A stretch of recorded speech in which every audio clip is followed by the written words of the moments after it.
अशोकरावजी चव्हाण साहेबांचं एक वाक्य मी पण ऐकलं की राजकारणात काही होऊ शकतं. माझंही मत आहे की राजकारणात काही होऊ शकतं. अशा वेळी चव्हाण साहेब परत काँग्रेसमध्ये येऊ शकतात. आपल्यासोबत पूर्व प्रशासकीय अधिकारी तथा काँग्रेसचे ज्येष्ठ कार्यकर्ते रामदास पाटील सुमठाणकर हे आपल्यासोबत आहेत. प्रथमतः टाइम्स नाव मराठीतर्फे सर आपलं स्वागत. आपण सुरुवातीला भाजपा, त्यानंतर आपण राष्ट्रवादी आणि आता काँग्रेसमध्ये 3 पक्षाचा कालखंड फार कमी कालावधीत हे केलात. भाजपमध्ये आपली सुरुवात चांगली होती, लोकसभेला सुद्धा आपण हे केलं होतं. सोडण्याचं कारण काय नेमकं? नाही, मुळात मी महाराष्ट्राच्या प्रशासकीय सेवेमध्ये होतो. भारतीय जनता पार्टीमध्ये मी ज्यावेळेस नोकरी सोडल्यानंतर नांदेडमधून मी विशेषतः मुखेड भागामध्ये राजकारण करण्यासाठी मी नोकरीचा राजीनामा दिला होता. परंतु तत्कालीन वेळी माझ्या पक्षप्रवेशाला थोडासा स्थानिक विरोध झाला आणि मी पक्षाच्या आदेशानुसार हिंगोली या ठिकाणी मी भारतीय जनता पक्षाचं काम करण्यासाठी गेलो. त्यावेळी माझा प्रवेश हा हिंगोलीवरूनच झाला. हिंगोलीला मी लोकसभेची खूप ताकदीनं तयारी केली आणि लोकसभेचा प्रभारी म्हणून मी साधारणतः 2006 बूथवर 1485 गावामध्ये रात्रंदिवस 200 गावामध्ये मुक्कामी प्रवास करून मी हिंगोली लोकसभेची बांधणी केली. परंतु कालांतराने भारतीय जनता पार्टी आणि युतीमध्ये जागा शिवसेनेला गेली. त्यावेळी मला थांबण्यासाठी सूचना आल्या. मी थांबून गेलो. हिंगोली विधानसभा लढण्याची मला संधी देण्याचं त्यावेळेस आश्वासित केलं होतं. पण हिंगोली विधानसभा ज्यावेळेस लागली, नंतरची विधानसभा, त्यावेळी माननीय जरांगे पाटील साहेबांचं मोठं वादळ या मराठवाडा आणि किंबहुना महाराष्ट्रामध्ये हे होतं. त्यावेळी थोडंसं जातीय कॅल्क्युलेशन म्हणून मला तिकीट नाकारलं गेलं आणि मी एक जमिनीवर लढणारा कार्यकर्ता आहे. मी पार्टीला सांगितलं की बा मला लढावं लागेल आणि मी जर नाही लढलं तर कार्यकर्त्यामध्ये असा, माझ्या कार्यकर्त्यामध्ये किंवा पक्षाच्या कार्यकर्त्यामध्ये असा मेसेज जातो की बा तुम्ही लढू शकत नाही. मग मी पार्टीला रितसर मुंबईला जाऊन सांगून मी राजीनामा दिला आणि मी अपक्ष निवडणूक लढली. माझा त्या ठिकाणी पराभव झाला. पण त्या पराभवातून मी निवडणूक कशी लढली पाहिजे, कसे तंत्र असतात, कसे लोक गायब होतात, कशा पद्धतीनं निवडणुकीला पुढं झालं पाहिजे, ह्या सर्व गोष्टी मला शिकायला जवळून मिळाल्या. त्यामुळं नंतर मी 2 महिने थांबलो. माझे मित्र वसमतचे आमदार माननीय राजूभाई नवघरे हिंगोली भागामध्येच काम करण्यासाठी मी राष्ट्रवादी काँग्रेस जॉईन केली.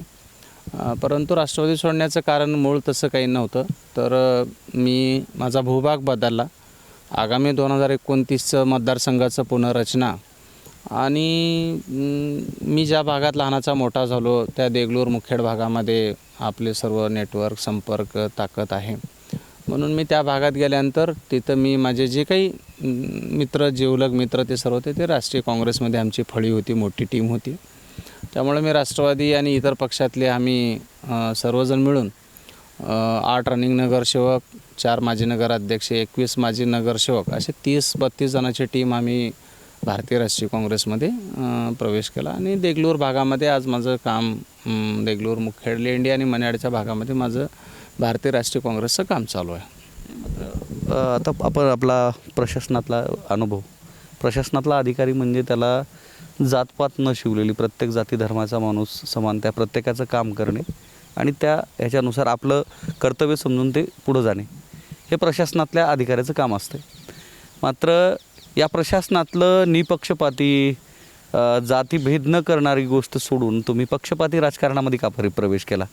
कारण सगळं आता जे राजकारण झालं सगळं जातीयतेचं समीकरणं सगळीकडे जोडलेली आहेत आणि जातीयते या राजकारणामध्ये तुम्ही प्रशासकीय सेवेतून बाहेर पडून याच्यात येण्याचं का ठरवलं?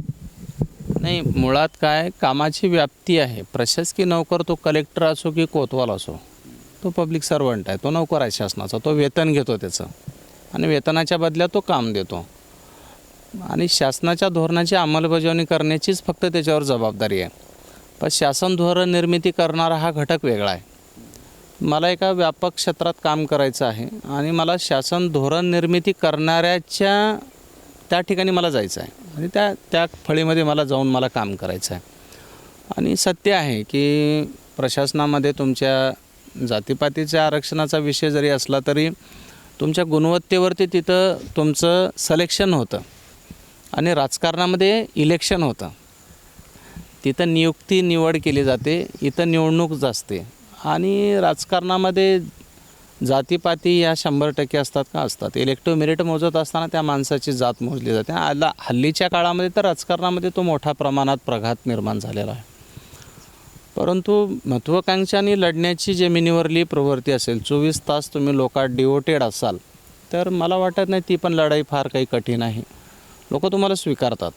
लोकात तुम्हालाच गेलं पाहिजे आणि लोकांना चिटिंग नाही जमत. लोकांना तुम्ही विश्वासानं 24 तास लोकात जा. लोक तुमची त्यावेळी पार्श्वभूमी काही बघत नाहीत. लोक तुम्हाला अत्यंत जनाधाराने निवडून देतात. हा इतिहास पण आहे. जरी मान्य आहे दोन्ही गोष्टी ह्या भिन्नता असली तर मूळ त्याचा गाभा आहे की कामाची व्याप्ती, क्षेत्र आणि धोरण निर्मिती. धोरण अंमलबजावणी करणे हा ठीक आहे, तो एक नोकरशाहीचा भाग आहे. पण धोरण निर्मिती करणे हा शासनाचा भाग आहे. बरेचसे आता तुम्ही ज्या पद्धतीनं प्रशासकीय सेवेत होतात, प्रशासकीय सेवेमधले आपले बरेचसे मित्र, जसं उमेरकडे विधानसभेमधनं आपलेच मित्र साहेबराव कांबळे, त्यांनी काँग्रेसमधून उमेदवारी हे केली. चिखलीकर नावाचे याच्यामधनं म्हणजे आत्ता जो तुमचा मतदारसंघ आहे देगलूर बिलोली, त्या मतदारसंघामधनं त्यांनी लढले.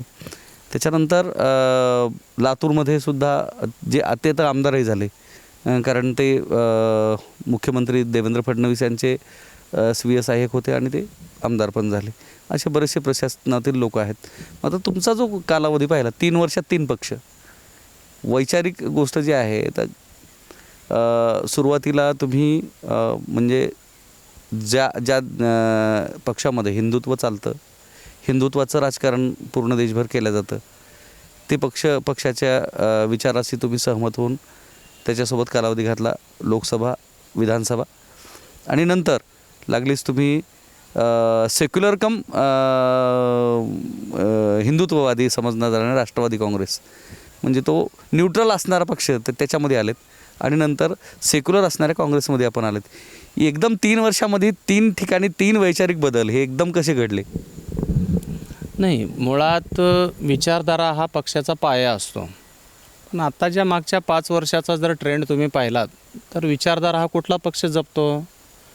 भाजपामध्ये 80% तर पूर्ण काँग्रेसचे लोक जाऊन भरलेले आहेत. सर्व नेते घ्या, नांदेडच्यापासून हिंगोलीपासून आत्ता आमचे अशोकरावजी चव्हाण साहेब गेले, प्रज्ञा सातव गेले, वडकुते गेले, गुगे गेले, वरपोडकर गेले.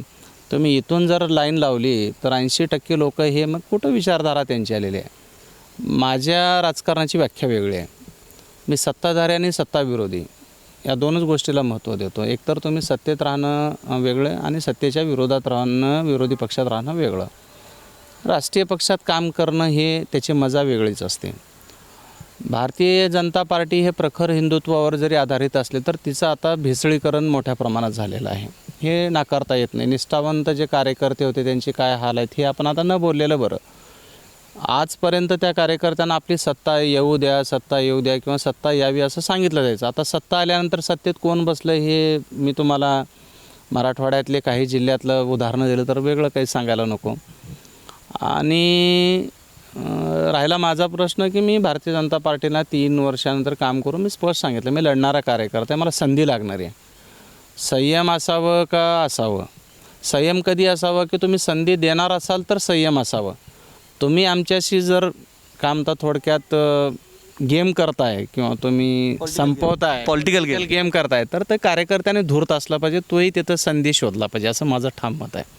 आणि ज्या कार्यकर्त्याला संधी शोधता येत नाही आहे तो राजकारण नाही करू शकत. मात्र बरेचसे आता महाराष्ट्रामधले बऱ्याचशा नेत्यांचं, महाराष्ट्र असो महाराष्ट्राच्या बाहेरचं राजकारण असो, सगळेजणं जी नौका तीरावर जाणारी आहे त्या नौकेमध्ये बसण्यासाठी सगळे, सत्ता पक्षामध्ये जाण्यासाठी सगळे तयार असतात.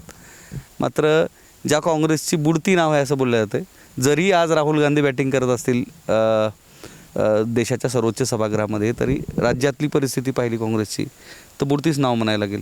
आणि त्यातल्या त्यात ज्या ठिकाणी अशोक चव्हाण राज्याचे माजी मुख्यमंत्री, सांस्कृतिक मंत्री, बांधकाम मंत्री यांनी बरेचसे मंत्रिपदं मिळवलेले आहेत, राज्यातलं मोठं प्रस्थ म्हणून त्यांच्याकडे पाहिलं जातं. आज ते भाजपमध्ये आहेत, खासदार आहेत आणि त्यांच्या जिल्ह्यामध्ये आणि त्यांच्याच मतदारसंघामध्ये आज तुम्ही त्यांच्या विरोधात उभं टाकताय. किती सोपं होतं आणि किती अवघड आहे, थोडक्यात सांगायचं किती अवघड आहे. कारण एकीकडं सत्तेतला पक्ष होता, राष्ट्रवादी पण सत्तेतला होता, तो सोडला आणि ज्या पक्षाचं आता अस्तित्व या ठिकाणी कुठं राहिलं नाही मराठवाड्यामध्ये, त्या पक्षामध्ये जाण्याचा निर्णय घेतला. खूप मोठी रिस्क घेतली असं वाटत नाही का? बघा, भारतीय राजकारणाला 75 वर्षाचा इतिहास आहे. स्वातंत्र्याला जसा इतिहास आहे तसं स्वातंत्र्यानंतर राजकारणाला तितकाच इतिहास आहे. प्रवाहाबरोबर वाहणाऱ्यांना काही अडचणी असतील, प्रवाहाच्या विरुद्ध वाहणाऱ्याला जिगर लागतं आणि ते जिगर अंदाज पाटील बाळगून आहे. हे ह्या तिन्ही जिल्ह्यातल्या सर्व नेत्याला माहिती आहे. बरोबर आहे. भारतीय राष्ट्रीय कोणी सत्तेचा पूर्ण वेळ किंवा परमनंट अमरपट्टा बांधून नाही आलेला असतो. सत्ता ही चंचल आहे. आज जाते, उद्या येते, उद्या अपडाऊन होत असते. कधी अचानक बघा, कालपर्यंत राज्यावरती अजितदादांचा प्रभाव असणारा दादांच्या जाण्यानेच पोकळी निर्माण झाली. सत्तेचं विचलीकरण झालं. इंदिरा गांधीच्या काळामध्ये एकेकाळी सूर्य म्हणजे डुबणार नाही असं वाटायचे, अशा वेळी पण सत्तेचं सत्तांतरण झालं. त्यामुळं आज जरी भारतीय जनता पार्टी युतीची सत्ता जरी असली तर तिच्याकडे लोकांचा प्रवाह जरी असला, ते जाणाऱ्या लोकांची कारणं वेगळे आहेत. ते विचारावर नाही गेले, त्या लोकांची कारणं वेगळे आहेत, त्यांना जाण्याची कारणं वेगळे आहेत आणि हे लोकांना माहिती आहे. असं जर असतं तर मग बाजूच्या तेलंगणाला काँग्रेसचा खासदार का निवडून आला असता, बाजूच्या कर्नाटकला काँग्रेसचा खासदार का निवडून आला असता, लातूरला काँग्रेसचा खासदार का निवडून आला असता आणि नांदेडमध्ये इतकी मोठी शक्ती तुम्ही सांगता तरी रवींद्र चव्हाण निवडून आलेच नाही. नाही, मात्र ज्या रवींद्र चव्हाणांचं तुम्ही नाही ज्या रवींद्र निवडून आले, भारताच्या सर्वोच्च लोकशाहीमधला जो सभागृह आहे लोकसभा, त्या लोकसभा सभागृहामध्ये जाणारे आपल्या भागातले सर्वच काँग्रेसचे आहेत ना. मात्र तुम्ही ज्या रवींद्र चव्हाणांची गोष्ट करतायत त्या रवींद्र चव्हाणांना अशोक चव्हाणांच्या किचनमधला अथवा बकेट लिस्टमधला माणूस म्हणून मानल्या जाते.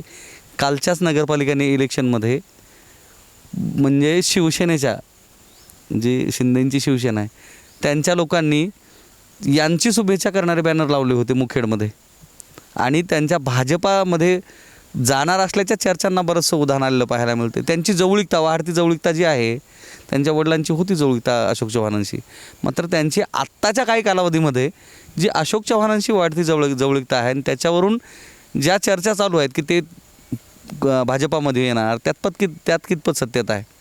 हे बघा, या सर्व वायफळ चर्चा आहेत. तत्कालीन वेळी अशोकराव चव्हाण साहेब हे काँग्रेसमध्ये होते, वसंतरावजी चव्हाण साहेब काँग्रेसचे आमदार होते.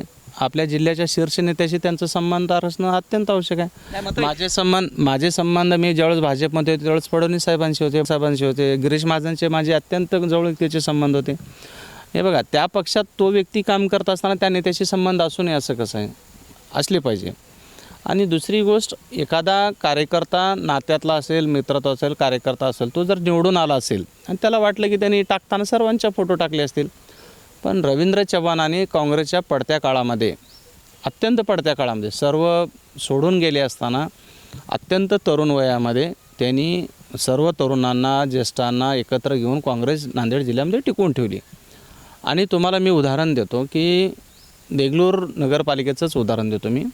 आज घडीला आमच्या विरोधामध्ये माननीय उपमुख्यमंत्री अजितदादा पवार, तटकरे साहेब, त्याच्यानंतर रुपालीताई चाकणकर, नवाब मलिक अशा अनेक हस्तीने सभा घेतल्या आणि भारतीय जनता पार्टी पूर्ण त्या ठिकाणी स्किप होती, पूर्ण बाय दिलेली होती, म्हणजे ती पूर्णतः त्या ठिकाणी सरेंडर होती. अशा वेळी भारतीय राष्ट्रीय काँग्रेसने रवींद्र चव्हाण साहेबांच्या नेतृत्वाखाली आम्ही ताकदीने किल्ला लढला. आमचा फक्त 122 मतं इकडं तिकड्यानं पराभव झाला. म्हणजे आम्हाला तितकं सर्वात मोठी एक उदाहरण द्यावं मी, इतक्या मोठ्या पॉकेटमध्ये भारतीय राष्ट्रीय काँग्रेसचा वोटर शिल्लक आहे आणि तो नेतृत्व मानतो. त्यामुळे हे सर्व काहीतरी त्यांना कुठेतरी माणसाचे, बघा, भारतीय जनता पार्टीमध्ये नेतृत्व कमी असेल म्हणून आमच्या खासदार रवींद्र चव्हाण साहेबांची गरज भासत असेल त्यांना.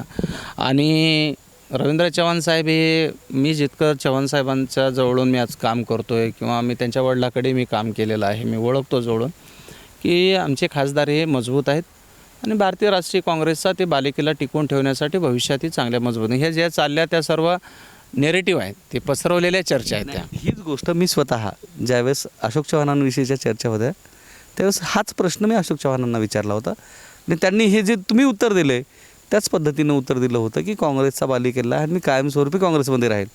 आणि त्याच अशोक चव्हाणांनी काही महिन्यामध्ये भाजपाचं कमळ हाती दिलं आणि ते भाजपावशी झाले.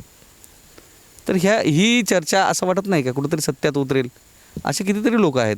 नाही, मला नाही वाटत लोक जातील, पण खासदार रवींद्रजी चव्हाण साहेब हे राहुल गांधीचे अत्यंत जवळचे निष्ठावंत आहेत. त्यांच्या घराण्याला एक वैचारिक वारसा आहे. त्यांनी अत्यंत संघर्षाच्या काळामध्ये पक्ष टिकवलेला आहे. अशोकरावजी चव्हाण साहेबांचं एक वाक्य मी पण ऐकलं की राजकारणात काही होऊ शकतं. माझंही मत आहे की राजकारणात काही होऊ शकतं. अशा वेळी चव्हाण साहेब परत काँग्रेसमध्ये येऊ शकतात. अशोकरावजी चव्हाण साहेब मला वाटतं अशोक चव्हाण काँग्रेसमध्ये येतील. होऊ शकतात. ते बघा 70 वर्षाच्या राजनीतीमध्ये अशोकरावजी चव्हाण साहेब काँग्रेस सोडतील हे लहान बाळालासुद्धा स्वप्नवत वाटत नव्हतं. लहान लेकराला, जन्मलेल्या लेकराला जर विचारलं, त्याला थोडं बोलता येत असेल तर, की बाबा चव्हाण साहेब, अशोकरावजी चव्हाण साहेब म्हणले की काँग्रेस हे त्यांचं म्हणजे अत्यंत ऋणानुबंधातले अशोकराव चव्हाण साहेब जाऊ शकतात. तर ते उद्या इकडे येऊ शकतात ना, काही होऊ शकत नाही. वाटतं भविष्यामध्ये अशोक चव्हाण हे काय होऊ शकतं राजकारणामध्ये. मी तुम्हाला सांगतो, राजकारणामध्ये अनसर्टेनिटी, अनप्रिडिक्टेबिलिटी आणि अस्थिरता मोठ्या प्रमाणात आहे. तरुण वर्ग जितका गोंधळलेला आहे, तुम्ही परवा एक सी वोटरचा सर्वे पहा. त्या सर्वेमध्ये 18 ते 24 वर्षाचा जो वर्ग आहे भारतातला, तो वर्ग आता भारतीय राष्ट्रीय काँग्रेसच्या पाठीमागे वळलेला आहे. हा ऑथेंटिक सर्वे आहे. त्यामुळं तरुणांना जो क्रेज आहे, उद्या चालून भारतीय राष्ट्रीय काँग्रेसमधलं एखादं मोठं नेतृत्व निर्माण होणार आणि सत्ता निर्माण झाली की काही नेते इकडं पण येऊ शकतात ना. आपण थोडे उत्तर शॉर्टमध्ये घेऊ, कारण आपला वेळेचं सुद्धा बंधन आहे. तुम्ही ज्या पद्धतीनं म्हणताय की रवींद्र चव्हाण हे काँग्रेसमध्येच राहतील, मात्र त्यांचा महापालिकेच्या निवडणुकांमध्ये जो परफॉर्मन्स आहे तो परफॉर्मन्स दिसला नाही.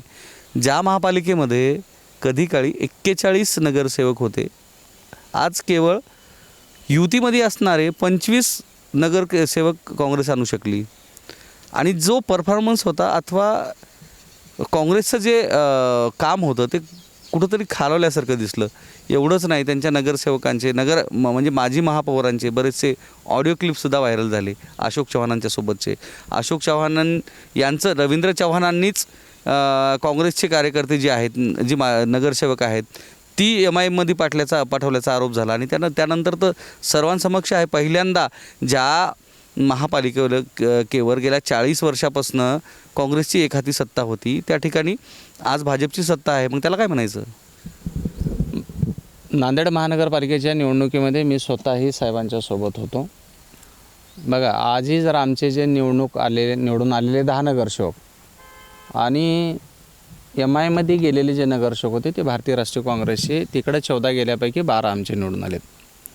मी माननीय अशोकरावजी चव्हाण साहेबांचे धन्यवाद देतो की काँग्रेसमधला मोठा गेलेला वर्गच त्यांनी भाजपमध्ये फक्त चिन्ह बदलून तिथं बसवले. म्हणजे त्यांच्याकडे मूळ निष्ठावंत किती भाजपचे लोक निवडून आले तुम्ही पाहिले का? किती आले त्यांचे? 45 पैकी केवळ 7 लोक मूळ भाजपचे आलेत. किती?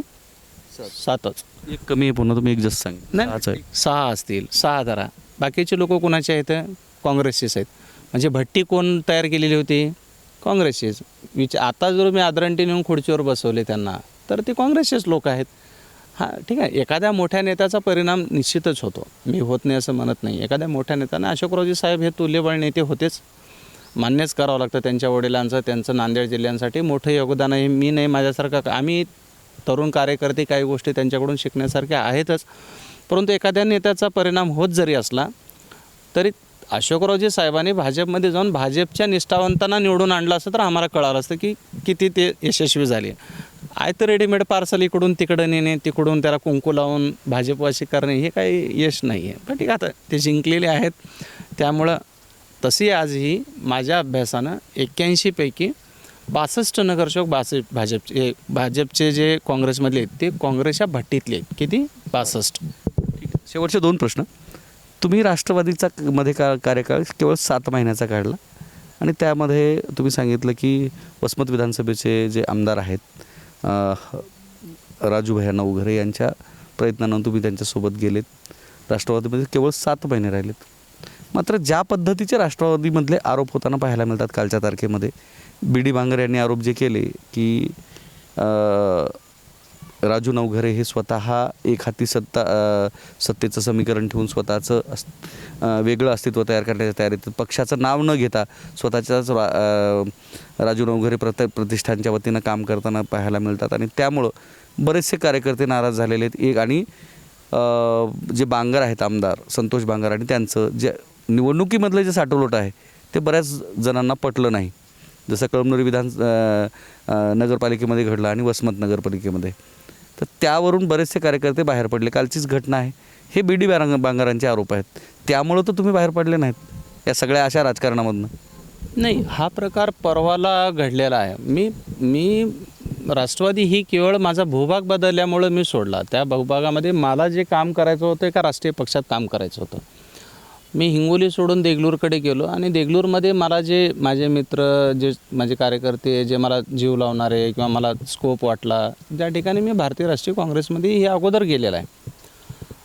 BD बांगरांना मी जवळून ओळखतो. BD बांगर हे भारतीय जनता पार्टीचे संघटन महामंत्री होते जिल्ह्याचे आणि अत्यंत संघटनेतला कुशल माणूस आहे. पण त्यांचा काहीतरी थोडाफार गैरसमज झाला असं मला वाटतं. राजू नवघरे हे 24 तास लोकातलं नेतृत्व आहे. मी आज वेगळ्या पक्षात जरी असलो तरी, माझा मित्र जरी असले तरी ते लोकात 24 तास असतात. तरुणामध्ये मोठी क्रेज आहे आणि त्यांनी 2 वेळा अत्यंत दिग्गजांना पाडून आलेले आहेत. समजून घ्या, तिथले हस्ती म्हणजे दोन्ही जयप्रकाशांना चारी मुंड्या चित करणारं हे राजू नवघरे येतं. त्यामुळं ते त्यांचा कुठेतरी जनाधार आहे. आणि शिवसेना आणि राष्ट्रवादी एकत्र लढली का लढू नये? दोघे महायुतीतले घटक आहेत ना. संतोष बांगर आणि राजू नवघरे महायुतीमध्ये एकत्र लढले असेल त्यात वावगं काय? मी राजू नवघरेंना जितकं ओळखतो तितकं राजू नवघरे हे सरळ मार्गी राजकारणी आहेत, अजातशत्रू आहेत आणि तितकंच दिलदार मित्र पण आहे तो. त्यामुळं तो त्यांचा इंटरनल संघटनात्मक विषय आहे आणि संघटन करण्यामध्ये BD बांगरांचं हे मोठं कौशल्य आहे. BD बांगरांना मी जवळून बघितलेलं आहे. त्यामुळे हिंगोलीतलं राजकारण मी अत्यंत जवळून पण बघितले. पण राष्ट्रवादी मी त्यांच्यामुळेच नाही, माझी राष्ट्रवादी सोडण्याची अगोदरच तो काही कुणाला नाराज, कुणाचं आरोप करून मी नाही गेलो.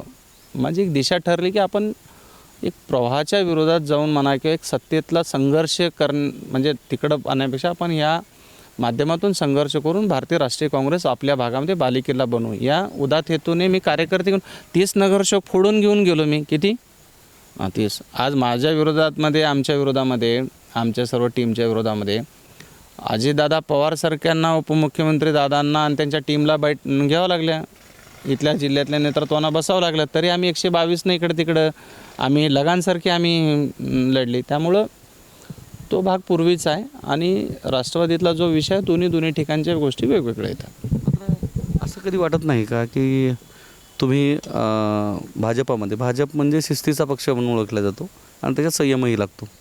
आपण लोकसभेचं आश्वासन होतं, आपण म्हणजे प्रशासकीय सेवेमधनं तुम्ही भाजपमध्ये आलात, लोकसभेला काम केलं तर आपण आता संधी नाही मिळाली, थोडक्यात तुम्हाला संधी नाही दिली कारण शिवसेनेसाठी तो मतदारसंघ सोडला गेला. नंतर विधानसभेचं आश्वासन होतं, विधानसभेचं आश्वासन पूर्तता नाही झाली, आपण तिथून नाराज होऊन पुन्हा राष्ट्रवादीत आलेत, नंतर काँग्रेसमध्ये.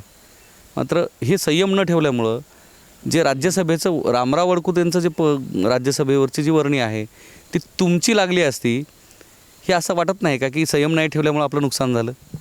राजकारणामध्ये जर तरला महत्त्व नाही आहे आणि मी पक्षाला कधीच मला विधान परिषद, राज्यसभा, महामंडळ द्या कधीच भीक नाही मागितली. तुमच्या माहितीस्तव सांगतो मी की परवा मी अजूनही शिवाजीराव गर्जे साहेब जिवंत आहेत, राष्ट्रवादीचे प्रदेश सरचिटणीस आहेत. त्यांच्याकडून मला पक्षाचा ऑफर होती की राष्ट्रवादी सोडताना तुम्हाला महामंडळ किंवा चांगल्या पदावर आम्ही बसू, तुम्ही पक्ष सोडू नका. काही मिळावं, कुठून दान द्यावं म्हणून कोणी आपणाला, मी अशातला खे नाही आहे. मी मुळातच बघा, मी एक अधिकारी होतो, मला मुळात सर्व वैभव होतं माझ्याकडे. मी मुळात लढण्यासाठी बाहेर पडलो आहे आणि 2-3 संधी झाली. म्हणजे मला भाजपाकडून 19 विधानसभा माझी हुकली, आधी पुन्हा लोकसभा हुकली, पुन्हा विधानसभा हुकली, 3 संधी गेल्या ना. माझं एखाद्या वेळेस मी लढायसाठी मागतो आहे काय, मला संधी मागतो आहे, माझं इलेक्टिव्ह मेरिट होतं, सर्व होतं. पण त्या भागात ज्यावेळेस नांदेडमध्ये मला विरोध झाला भाजपकडून प्रवेशाचा, त्यावेळेस मी हिंगोलीला जाऊन स्वतःचं पक्षाचे लहान कार्यकर्ते घेऊन बूथवर जाऊन मी पक्ष अत्यंत चांगल्या पद्धतीनं बांधला. आजही 1485 गावामध्ये माझे कार्यकर्ते, तुम्ही कुठलंही गाव सांगा, तुमच्या गावात तुम्हाला माहिती आहे तुम्ही त्याच भागातले, तुमच्या गावात मी 10 लोकांची नावं सांगू शकतो, कुणाचं घर कुठं आहे सांगतो, हे माहिती आहे तुम्हाला. बरोबर आहे. म्हणजे माझं मोठेपण सांगण्यापेक्षा मी संघटनात्मक जमिनीवर जाणारा कार्यकर्ता आहे. म्हणजे मला काही असं मला पद द्या, मला काही राज्यसभा द्या, विधान परिषद मी कधीच नाही मागितलं आणि भविष्यातही मागणार नाही. मी काँग्रेसलाही तेच सांगेन की माझं संघटनवरती, ताकदवरती, इलेक्टिव्ह मेरिटवरती मला लढण्याची संधी द्या. मात्र जर भविष्यात काँग्रेसनं जर इलेक्टिव्ह मेरिटवरती ज्या पद्धतीनं भाजपनं केलं त्या पद्धतीनं जर काँग्रेसनं केलं तर मग पुन्हा वंचितमध्ये जाणार तुम्ही? नाही. भारतीय राष्ट्रीय काँग्रेस हा मी सांगितलं ना, मुळात राष्ट्रीय पक्षामध्ये काम करण्याचा मला खूप आनंद आहे. राष्ट्रवादी मी हिंगोली सोडून देगलूर भागामध्ये गेल्यामुळं माझा तो तिकडला विषय थोडासा तो इंटरनल विषय आहे आणि देगलूरमध्ये काही लोकांना अनावश्यकरित्या प्राधान्य दिलं जात होतं, त्यामुळं मी त्या गोष्टी थोड्याशा टाळल्या. भारतीय राष्ट्रीय काँग्रेसमध्ये मी जमिनीवर काम करणारा कार्यकर्ता आहे. मला माझ्या क्षमतेवरती, माझ्या संघटनेवरती विश्वास आहे की पक्ष मला लढण्याची संधी देते. मला ती वेळ किंवा मला जाण्याची गरज भासणार आणि मी जाणार बी नाही आहे. त्यामुळं मला माहिती आहे आता झालेल्या चुका मी डबल कशा कराल. मला माहिती आहे तिकीट मिळण्यासाठी किती ताकद लावावं लागते, काम करावं लागतं, कुठले गावं कव्हर करावं लागतात, कशा पद्धतीनं राजनीती करावी लागते, ते आता मला तितकं मी आता हलक्यात नाही आहे ना. त्यामुळं मी भारतीय राष्ट्रीय काँग्रेसमध्ये मतदारसंघ परिसीमनामध्ये माझ्या भागातला एखादा मतदारसंघ मी लढणार आहे. निश्चितच तुम्हाला पुढील तुमच्या राजकीय जीवनासाठी शुभेच्छा. तर हे होते आपल्यासोबत पूर्व प्रशासकीय अधिकारी रामदास पाटील सुमठारकर, ज्यांनी त्यांची राजकीय कारकीर्द, प्रशासकीय कारकीर्द व सामाजिक जे कामं आहेत त्या संदर्भात आपल्यासोबत चर्चा केली. कॅमेरामन सुधाकरसह मी धनंजय सोळंके, टाइम्स नाव मराठी, नांदेड.